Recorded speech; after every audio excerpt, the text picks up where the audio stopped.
Oke, bismillahirrahmanirrahim. Assalamualaikum warahmatullahi wabarakatuh. Halo semuanya, apa kabar? Kabar baik di sini, semoga di sana juga. Sebelumnya, perkenalkan nama saya Suraya Eviani dengan NIM 234233031. Yang mana pada kesempatan kali ini saya akan sedikit membahas tentang artikel saya yang mana dia berjudul tentang transformasi ekonomi Islam di Indonesia pada masa Bapak Joko Widodo, prospek dan tantangan dalam mewujudkan ekonomi yang inklusif.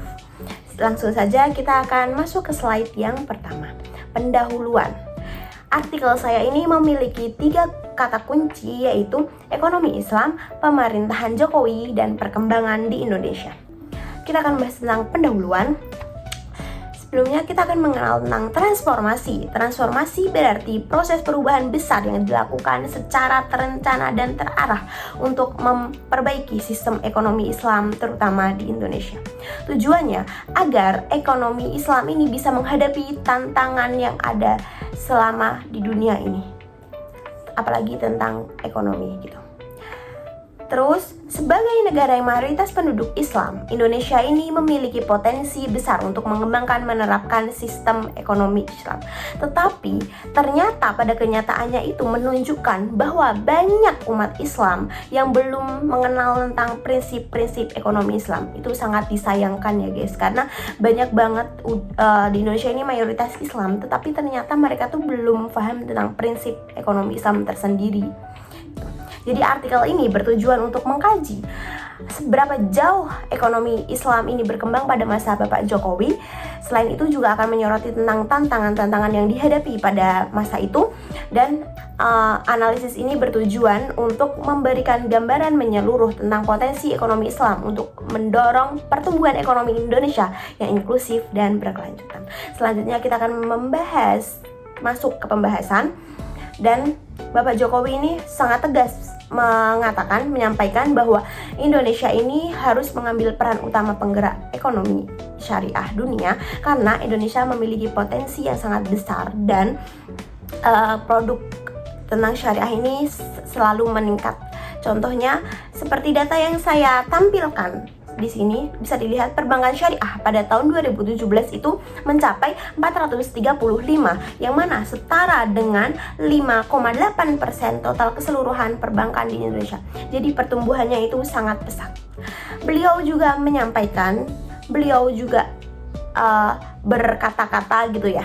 Itulah mengapa kami sangat serius untuk mengerjakan potensi ini, dan saya melihat angkanya juga menunjukkan peningkatan. Selain itu, beliau juga berkata, industri keuangan syariah adalah raksasa yang sedang tidur. Saat ini, pemerintahan memiliki perhatian besar untuk membangkitkan raksasa itu. Beliau berbicara itu pada acara Indonesia Syariah Economy Festival ke-7 pada tahun 2020. Jadi selama beberapa tahun terakhir ini, Indonesia juga menunjukkan komitmen untuk mengembangkan ekonomi syariah, ekonomi Islam. Nah, salah satu langkah konkretnya yaitu mendirikan bank mikro berbasis syariah di berbagai daerah, terutama di Indonesia gitu ya. Terus selain berfokus kepada sektor keuangan, pemerintah juga mendorong perkembangan ekonomi syariah yang berdasarkan sektor real. Setelah itu kita akan membahas tentang tantangan apa aja sih yang udah dilakukan selama ini, tuh tantangannya tuh apa aja sih gitu. Yang pertama, ternyata masih ada banyak perspektif negatif terhadap penerapan prinsip ekonomi Islam. Jadi mereka tuh berpendapat bahwa mereka tuh khawatir gitu sebenarnya kalau misalnya mereka menerapkan ekonomi Islam itu akan membatasi kebebasan dan meminggirkan kelompok tertentu, padahal aslinya mah enggak gitu. Terus yang kedua, dukungan partai politik berbasis Islam itu sangat dikit, kurang optimal, padahal dukungan ini tuh sangat berpengaruh. Terus yang ketiga, banyak masyarakat yang menunjukkan minat untuk berpartisipasi pada ekonomi Islam syariah atau memanfaatkan produknya, tetapi mereka tuh kurang memahami prinsip-prinsip dasarnya. Jadi kalau misal kayak gitu kan penerapannya juga kurang, karena dia juga belum terlalu paham tentang prinsip-prinsipnya itu sebagai apa. Terus literasi tentang ekonomi Islam itu sangat tipis. Nah, maka dari itu mereka pengetahuannya kurang karena literasi di Indonesia itu tentang ekonomi syariah itu tergolong rendah. Kita akan masuk ke kesimpulan. Jadi dari semua artikel saya ini apa sih kesimpulannya gitu?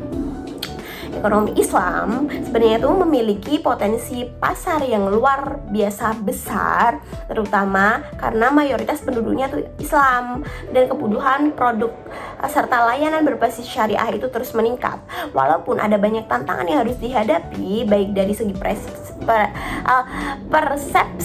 persepsi, ada dukungan politik, ada juga literasi masyarakat, tetapi ekonomi Islam itu mengalami pertumbuhan yang sangat signifikan. Dari data yang saya tampilkan di sini, ada 8 negara dengan indikator ekonomi syariah global tertinggi dan Indonesia itu termasuk dalam golongan ketiga. Jadi kita termasuk tinggi guys, ikut 3 besar gitu. Nah, rekomendasi dari yang sudah saya pelajari, diharapkan perkembangan ini tidak hanya menjadi peluang untuk membangun perekonomian lokal, tetapi juga memperkuat posisi Indonesia di kancah internasional. Kalau kedepannya bisa lebih dari top 3, kali aja kita jadi nomor 1 gitu ya. Jadi kita juga harus mewujudkan bagaimana caranya biar ada di posisi tersebut, begitu ya. Dan untuk mendukung perkembangan ekonomi syariah di masa depan, penguatan pendidikan menjadi prioritas utama. Karena tadi salah satunya adalah kurangnya literasi. Nah, literasi itulah yang harus ditingkatkan. Dan untuk mencetak sumber daya manusia yang kompeten melalui program pendidikan formal dan pelatihan. Jadi banyak-banyak ya tadi literasi dan ada juga pelatihan gitu. Ekonomi Islam juga semakin solid. Pendekatan melalui literasi juga diperlukan. Selain itu, dukungan terhadap UMKM halal sangat penting untuk mengakses pendanaan, pelatihan, dan pengembangan pasar untuk memberdayakan pelaku usaha kecil. Oke. Dan di sini saya mencantumkan referensi-referensi yang saya dapat sehingga terciptalah artikel saya ini. Nah, ini beberapa guys, sebenarnya belum semua itu.